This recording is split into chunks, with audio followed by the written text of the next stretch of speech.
Huwag ipilit ang relasyon kapag alam mong ayaw sa'yo.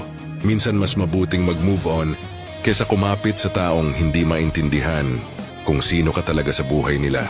Sa kasamaang palad, darating ang mga oras na kahit sarili mo hindi mo nakilala. Dahil sa ginagawa mong pagpapakababa, huwag lang silang mawala.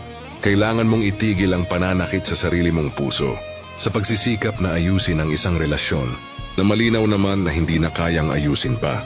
Hindi mo mapipilit ang isang tao na dapat tunay ang pagmamalasakit sa'yo o maging totoo sa'yo.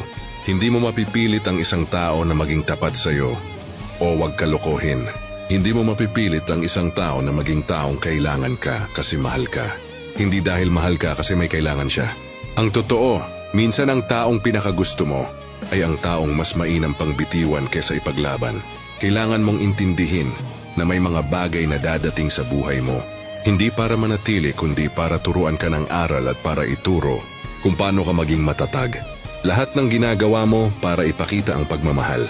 Kailangan mo din mag-ingat, huwag abusuhin ang iyong sarili sa pagsisikap na ayusin kung ano ang hindi dapat. Dahil hindi naman karapat dapat ipaglaban ang taong pilit mong pinaglalaban. Hindi mo makukuha ang relasyong kailangan mo sa taong hindi pa handang suklian ang pagmamahal na ibinibigay mo sa kanya. Alam kong mahirap kapag nakilala mo ang isang tao at siya ang gusto ng puso mo. Iyon ang taong gusto mong makakasama habang buhay at sisimulan mong tanggapin ang lahat ng kamalian niya. Pero sa bandang huli, iiwanan ka rin pala. At kahit ilang beses kang umiyak sa pagtulog sa gabi, wala din saysay.